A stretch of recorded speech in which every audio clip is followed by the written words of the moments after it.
যদি আপনি মেয়েদের সাথে আড্ডা দিতে চান, মেয়েদের সাথে যদি আপনি প্রেম করতে চান, তাহলে রাজমিস্ত্রির কাজে যান।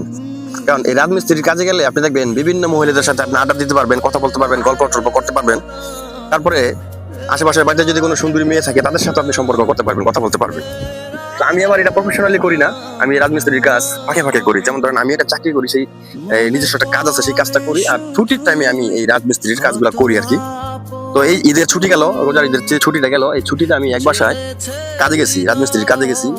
তো দেখতেছি একটা সুন্দরী মাইয়া। তো মেয়েটা মেয়েদেরকে আবার এক সময় একরকম লাগে, যে স্কুল ড্রেসে একরকম লাগে, আবার আউট ড্রেসে একরকম লাগে। তারপর মেয়েটাকে দেখে আমার খুব ভালো লাগছে। তো আমি এখন চিন্তা করলাম যে মেয়েটাকে কিভাবে পটানো যায়। তারপর মেয়েটা যখন আসে, এই বাড়িতে আসে, আমি যেই বাসায় কাজ করি এই বাসায় যখন আসে, তখন আমি মেয়েটাকে দেখে জোরে জোরে গান গাই। তোমায় দেখলে মনে হয় হাজার বছর তোমার সাথে ছিল পরিচয়, বুঝি ছিল পরিচয়। তো এই গানটা না শুনি না, মেয়েটা আবার মুসকে মুসকে হাসে আর আমার দিকে তাকায়।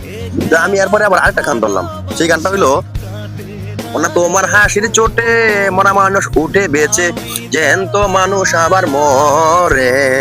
ওনা তোমার এমন হাসি এবার আমি গেলাম ফাঁসি, ওনা তোমার এমন হাসি আমি এবার গেলাম ফাঁসি, আমাকে নেও না আপন করে। এই গানটা শুনে তো মেয়ে পুরাই একবার ফিদা হয়ে গেল, মেয়ে একবার পইটা গেল না। তারপরে আমি কি করবো, মেয়ের সাথে একটুখানি কথা বলতে হইব। তো কথা বলার জন্য আমি মেয়েটাকে ডাক দিয়ে বললাম কি, যে আজকে তো আমার কাজ ছাড়তে অনেক দেরি হইব, তো আজকে ইফতারিটা আপনাদের বাসায় করবো, ইফতারিটা আপনাদের বাসায় করবো। তো এই হইলো ঘটনা, ঘটে গেল গা। তারপর মেয়েগুলো আছে ঠিক আছে ইফতারিতে করবেন, তো করেন, সমস্যা নাই। তারপর আমি আমার মেয়েটাকে বললাম কি, তাহলে চিনি দিয়া সুন্দর করে মিষ্টি করে শরবত বানেন, আপনার মতো মিষ্টি করে। মেয়ে একটা হাসি দিয়ে ঘরের ভিতরে চলে গেল, আচ্ছা ঠিক আছে বানাবো। তারপরে কি করছো জানেন, তারপরের দিন কন্ট্রাক্টর আবার আমাকে অন্য বাসায় পাঠিয়ে দিল। কন্ট্রাক্টর আমাকে যে বাসায় পাঠাইছে, এখন আমি তো ওই বাসায় গিয়ে অবাক হয়ে গেছি। ওই বাসায় দেখি এই মেয়ের থেকে আরো বেশি স্মার্ট এবং সুন্দর, একবারে কি কমু আর, আরো সুন্দর, আরো এত সুন্দর মেয়ে। তারপর আমি মনে মনে চিন্তা করলাম যে একটা তো লাইনে আছে, একটা তো পটাইলাম, আমি ওটা লাইনে থাক, এবার এইটারও কিভাবে পটানো যায় ওই ব্যবস্থা করি।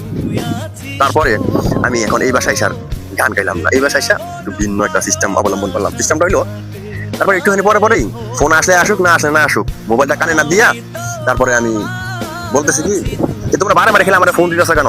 আমি বলতেছি না আমি এখন বিয়ে করবো না, আমি রাজ্যকালী কাজে আইছি, আমি ঘুরে ঘুরে মানুষের বাসায় দেখতেছি যে কোন বাসায় সুন্দরী মেয়ে আছে। তারপর আমি তোমাকে যখন বলবো, তোমাদেরকে যখন আমি বলবো, তখন তোমরা বিয়ে প্রস্তুতি নিবা।